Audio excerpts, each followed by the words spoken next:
All right, welcome to Braxton's War Room.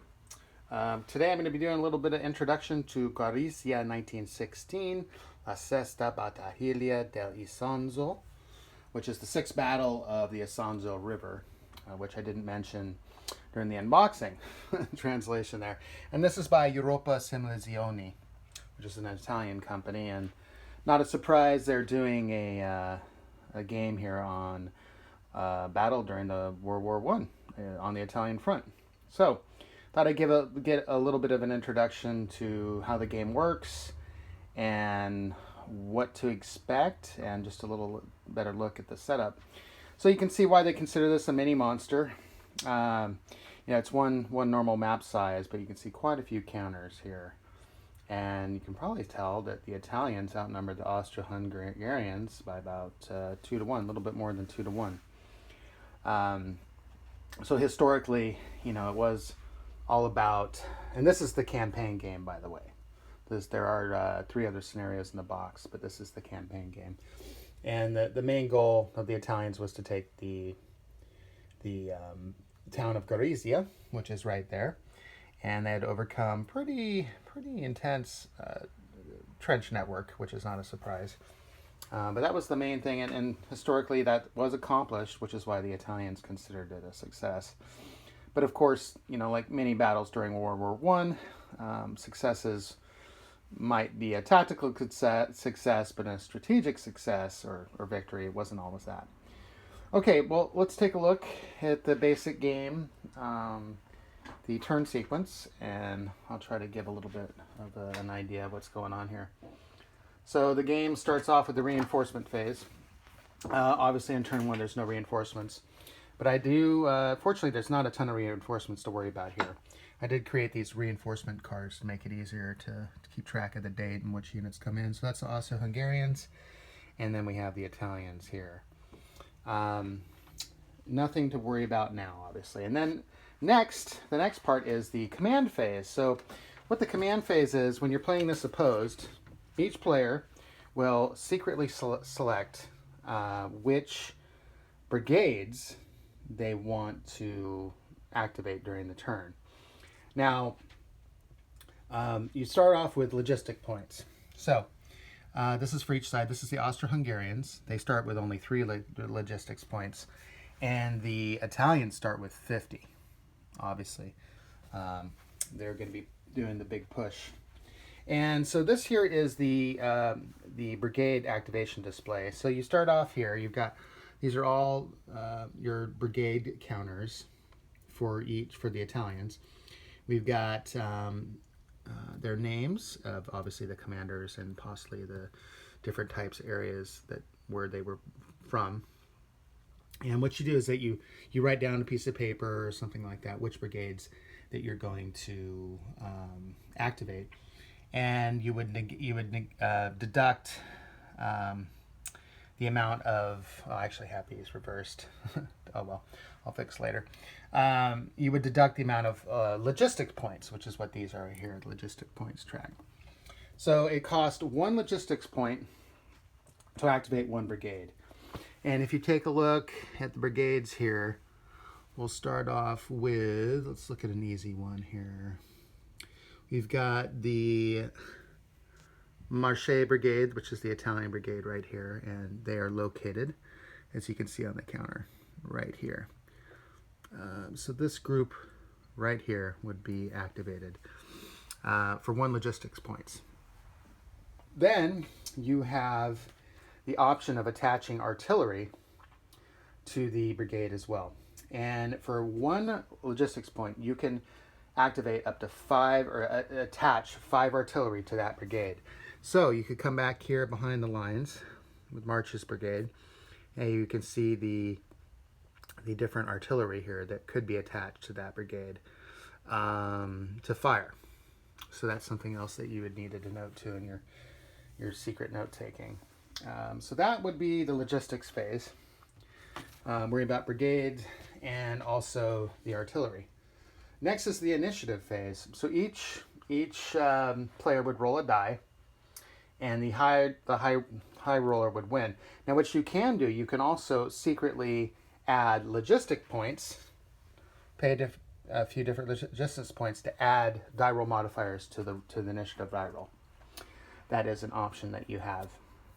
After that is the weather phase. They a little bit of humor. They actually put it in that it's clear all the time, so you never have to worry about the weather changing, and that was historically true with this battle. After that, you have supply phase. You would check with the supply status of your units. If you're out of supply, you would get a disorganization level, which are denoted by these counters right here. So this is disorganized 1 and disorganized 2. If they're out of supply, that is what happens. Next up is the artillery phase. You can either, so when you're activating artillery, you want to decide whether you want to move or you want to fire. And artillery that's marked move would move during this phase. Let's see, and then you would have, let's see, that's basically just if they move. And there's a couple other details of rules that have to do with emplacing heavy artillery. Heavy artillery are, let's see if I can find one here, are these units right here with the little bar going up on this side. Obviously they got extended range. That's your fire factors. In the center in the yellow is your range. This is regular field artillery.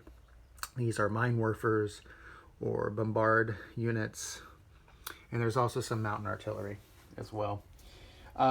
Next up after the whether or not you're going to move or fire, let's see, or in placing artillery, you would move on to the event phase. There is a random event chart on the back of the rulebook. You would decide, first of all, here's the events table, who would roll, either the Italian or Austro-Hungarians, and there's just a few. It's a D6. D6 in this game, by the way. Obviously that, and those are the different events that you would choose from rolling. And then after the events, then you would have the initiative player action phase. And so the player that won the initiative would then start moving their units. They would start, so you would start off by tactical movement and assault declaration.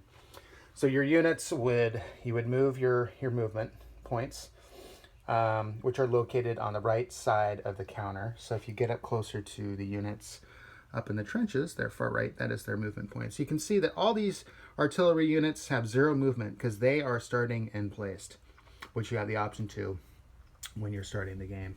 If you go back here on their flip side, they have 0 firing factors, but you can see that their movement is now 6. So they're able to move if you choose to be.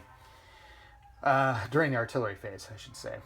So you got tactical movement and assault declaration. You move your units up, then you declare where your assaults are going to take place. After that, you have defensive fire, which is by the non-initiative player, who then get to fire artillery and small arms fire, machine guns as well, machine guns and small arms fire, on the units that are attacking, have been declared as assaulting. And then you have assault resolution, and then you would roll on the table, which I'll give some examples later on after the introduction when I start playing the game. After assault resolution, then you go to counter assault declaration, which is pretty indicative of battles during World War I. One side would launch a battle, and then the other launch an attack, and then the other side would immediately launch a counter assault, and that's what would happen next. And then you also have counter assault defensive fire. So the would-be, or the side that just attacked would then get to do defensive fire. And then you would have the counter assault resolution the same way as you did before. After that's completed, then the opponent, it's opponent reaction. So the opponent who didn't win initiative at this time would be able to activate one of the brigades that they chose secretly to do an action, and they would actually go into a mini initiative, a mini action phase, what I just went through, with one brigade. So if you don't win initiative, you do have a chance at least to get one of your brigades activated before you get to take your entire turn as the non-initiative player. So after the reaction is done, The non-initiative player then takes their entire action phase, and it's exactly the same as I just described and went through as the initiative player. They would do the exact same thing. And then, after all that is done, then you would have the non-activated movement phase.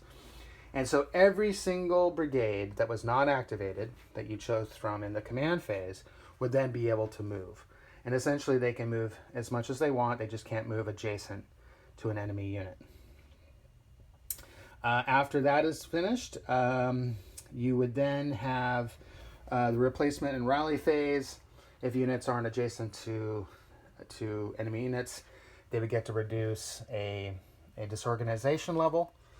And then you also have the ability to bring not eliminated and damaged units can recover 1 step loss. So you've got your units here flipped. Obviously, every unit has 1 step. Then you can flip them back if they are eligible. Let's see. You return brigade headquarters back to the display, and then you go into the victory condition check phase. So pretty simple, sequence of play to begin with. There's lots of other details I haven't talked about, which I'll get into once I start explaining the turn sequence as I go and start rolling through some turns. There's some pretty cool things with artillery. You can do interdiction fire. You can pick a space which doesn't even have any units, and you can concentrate fire in that space. It's then marked with a marker, which any unit that moves through that space it takes like a half of the artillery fire.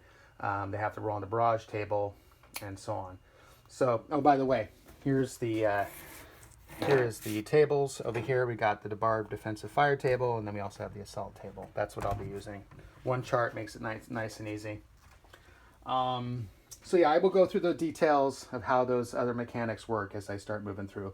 But I wanted to give a brief overview, so it's not completely new if you're watching this and you'd like to check out, see how the mechanics work. All right, well, I'm going to start working on this probably later today, and I'm hoping to get a video up in the next week. Once I feel comfortable moving through the turn sequence, I'll give some more examples with artillery, defensive fire, assaults, and things like that. All right, well, that's it for now, and see you soon. Thanks, everybody.